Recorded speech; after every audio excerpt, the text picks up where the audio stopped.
네, 두 번째 인구 조사의 세 가지 특징 이런 제목으로 말씀을 잠깐 살펴보겠습니다.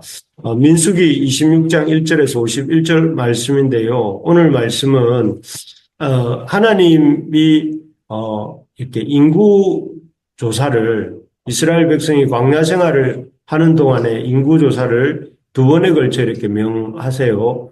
그런데 첫 번째 인구 조사는 이 민수기 초반에 나타나고, 그리고 두 번째 인구조사가 오늘 26장에 나타나는, 인구조사입니다.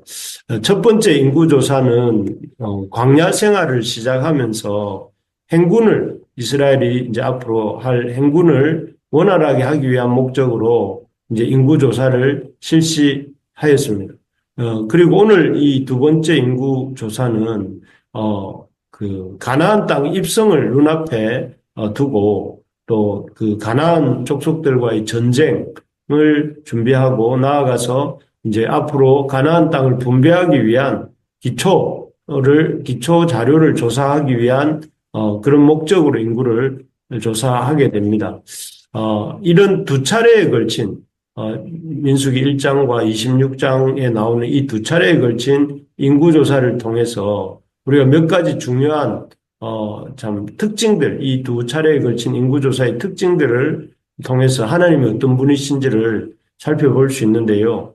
첫째는 이러한 이 두 차례 인구조사가 1차와 2차는 시간이 거의 한 40여 년의 시간이 이렇게 이 흐름에도 불구하고 인구의 변화가 거의 없다 하는 것입니다. 1차 때 이 인구조사를 했을 때 이스라엘 백성의 수가 60만 3,550명으로 나옵니다. 그리고 2차 인구조사에 이스라엘 백성의 수는 앞자리는 같습니다. 60만 3,550명이 1차 인구였다면 2차 인구조사에 나온 사람들은 60만 1,730명, 약 한 1,700명 정도, 1,800명 정도 차이는 있지만 거의 같은 숫자다 이렇게 볼 수 있습니다.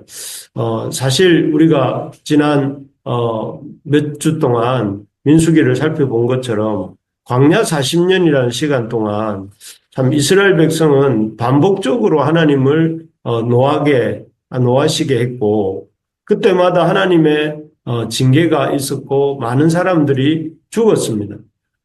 특히 우리가 어제 살펴봤던 앞장에서는 이스라엘 백성이 모압 여인들의 유혹을 받아서 이 우상 숭배에 참여하고 모압 여인들과 혼음하다가 이 하나님의 진노하심을 잊고 징계를 받는 장면을 보았습니다. 그런 모압 여인과 혼음하는 그 일에 참여하면서 전염병이 돌아서 무려 2만 4천 명이나 되는 사람들이 죽게 되는 참사가 있었죠.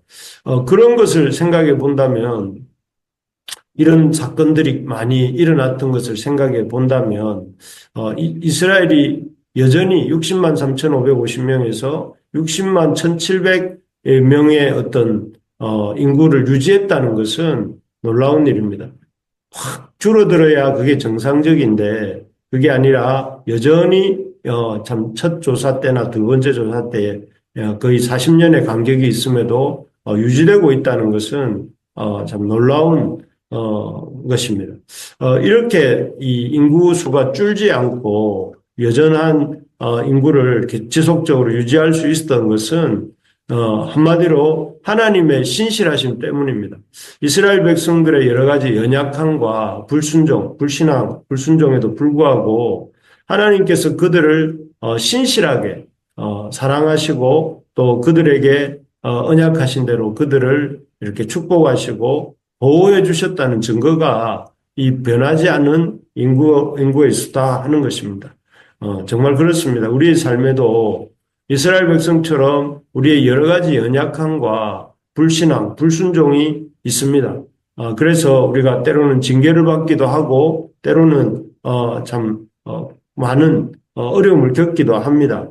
하지만 하나님은 그런 우리의 연약함에도 불구하고 우리의 불신앙에도 불구하고 제약에도 불구하고 우리를 향한 하나님의 은혜를 부어주심을 중단하지 않고 또 우리를 신실하게 지켜주시는 분이시다 하는 것을 이 사실을 통해 보게 됩니다. 이러한 하나님의 신실하심이 있기 때문에 우리에게 소망이 있고 또 우리가 참 살아가는 동안에 어려움들이 있지만 그런 어려움들 속에서도 참 헤쳐나갈 수 있는 힘을 얻게 되는 것입니다. 바라기는 우리가 이런 하나님의 신실하심이 우리에게 있음을 믿고 더욱더 하나님 앞에 말씀으로 또 말씀에 대해서 순종하고 믿음으로 나아가는 그런 우리가 될 수 있기를 소망합니다. 두 번째로 보면 이 인구조사의 두 번째 인구조사를 통해서 볼 수 있는 특징은 시므온 지파의 몰락이다 하는 것입니다. 시므온 지파는 1차 인구조사 때 이 59,300명 정도 되는 큰 지파였습니다. 6만 명 가까이 되는 지파였죠. 하지만 2차 인구조사 때는 약 3분의 1 정도가 줄어든, 1 정도로 줄어든 2만 2천 명 정도가 됩니다. 이 2만 2천이라는 숫자는 1차 인구조사 때 그들이 59,300명이라는 숫자에서 3분의 1밖에 안 되는 수입니다. 그 말은 3분의 2가 줄어들었다 하는 것이죠. 그리고 이 3분의 2가 줄어든 것도 문제지만, 이 시므온 지파는 계속해서 줄어들게 됩니다. 그래서, 계속 줄어들다가 나중에는, 이렇게 광야, 생활을 끝나고 가나안 땅에 들어갔을 때는 유다 지파의 시므온 지파가 흡수되게 되고, 또 사라지게 되는 결과까지 오게 됩니다. 이렇게 이 시므온 지파가 눈에 띄게 그리고 급속하게 몰락하게 되는 이유는 우리가 그제도 보았지만 그들이 광야 생활에서 지속적으로 하나님께 불순종한 결과입니다. 어제도 우리가 볼 때 어떻게 했습니까? 이스라엘 백성들이 모압 여인들의 꿰매 빠져서 우상 숭배를 할 때에 가장 앞장섰던 사람이 시므온 지파의 시므리라는 족장이었습니다. 그래서 모세와 회중들이 보는 앞에서 고스비라는 미디안 여인을 데리고 이렇게 그 모압 여인을 데리고 자기 장막에 들어갔다가 비느하스가 찔러 죽였던 그 사람이 누구냐면은 바로 이 시므온 지파의 시므리였습니다. 이 사람들은 하나님 앞장을 서서 사람들의 앞장에 서서 하나님의 말씀을 어기고 불순종하는 일을 했던 것 같습니다. 그리고 결국 이렇게 지속적으로 불순종하고 지속적으로 하나님의 말씀을 거역하다가 결국은 약해지다가 나중에는 다른 지파에 흡수 통합되어서 사라지고 마는 운명에 처한 것입니다. 아무리 강성한 사람, 59,300명이나 되고 또 아무리 하나님의 백성이라 할지라도 하나님을 두려워할 줄 모르고 하나님께 계속 불순종하고 교만하기를 반복한다면 이렇게 시므온 지파처럼 이렇게 몰락하여 사라질 수밖에 없다 하는 사실을 우리가 명심해야 됩니다. 그래서 우리가 한때의 번성함을 믿고 또 아니면 자신들의 향한 하나님의 무조건적인 신실하심을 이렇게 교만하게 이렇게 자랑하면서 그것을 어떤 근거로 계속해서 악을 행한다면 시므온 지파의 결말을 우리가 맞을 수도 있다 하는 것을 기억하고 두렵고 떨리는 마음으로 하나님 앞에 하나님 주신 은혜들을 은혜로 여기고 그 앞에 합당한 삶을 살고자 애쓰는 우리 부르심의 가족들이 되시기를 주의 이름으로 축복합니다. 마지막으로 이 두 번째 인구조사, 첫째와 이 두 번째 인구조사의 특징은 고라 자손, 즉 고라의 아들들의 생존입니다. 아까 읽었던 10절, 11절을 제가 한번 읽어드리겠습니다. 땅이 그 입을 벌려서 그 무리와 고라를 삼킴에 그들이 죽었고 당시에 불이 250명을 삼켜 징표가 되게 하였으나 고라의 아들들은 죽지 아니하였더라. 여기에 보면 성경이 2차 인구조사 때 고라의 자손들이 있었고 그 고라의 자손들을 계수하였다 하는 사실을 기록하고 있는 것을 봅니다. 고라가 한 일이 무엇입니까? 기록에도 나오지만 그들은 하나님이 세우신 리더십을 부정했습니다. 모세와 아론의 리더십을 부정하고 스스로 자신이 리더십이 있다고 주장하면서 제사장 노릇을 하겠다고 하면서 그 모세와 아론을 대적했던 결국 하나님을 대적했던 사람들입니다. 그런데 그러한 반역을 일으켰던 고라 그래서 아주 심판을 받았던 고라의 이 일당이었지만 하나님께서 그 고라의 자손들은 멸하지 않으셨다 하는 것을 볼 수 있습니다. 비록 고라의 자손이라 할지라도 하나님께서 순종하기로 선택한 하나님께 순종하기로 선택한 자들에게는 하나님이 그 부모와 부모의 신앙의 어떤 행태와는 상관없이 그들에게는 살 수 있는 길을 열어주셨다 하는 것이죠. 그래서 이 1차 인구조사와 2차 인구조사 무렵이 한 10년, 기간이 40년의 기간이 있는데, 그 고라 일당의 반역이 대략, 이렇게 광야 생활 초기에 있었던 것을 감안해 보면 약 40년 가까이를 고라 자손이 여전히 활동을 했던 것을 볼 수 있고, 또 그뿐만 아니라 훗날에 이스라엘이 약속의 땅 가나안에 들어가서 다윗 왕 때까지 많은 시편들이 나오는데요. 그 시편 중에 10편 이상이 고라 자손의 시입니다. 시편 42편에서 49편까지 84편, 85편, 87편, 88편이 고라 자손이 쓴 시편입니다.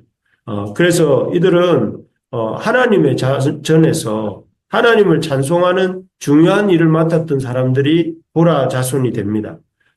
참 놀랍지 않습니까? 그 조상은 하나님께 불순종하여서 엄청난 심판을 받았지만 그 자손들은 하나님의 긍휼을 입고 하나님의 그 전에서 하나님을 찬송하고 또 하나님의 백성의 복에 여전히 참여하고 있는 이런 모습을 우리가 보는 것입니다.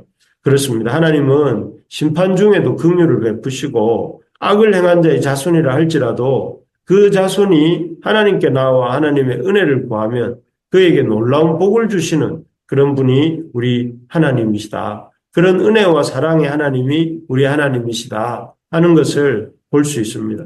그렇기 때문에 우리가 어떤 힘들고 어려운 상황에 놓인다 할지라도 어떤 힘든 인간관계 속에 우리가 힘든 가족 환경 속에 있다 할지라도 낙심하거나 좌절하지 말고 하나님께 나와서 은혜를 구할 수 있기를 바랍니다.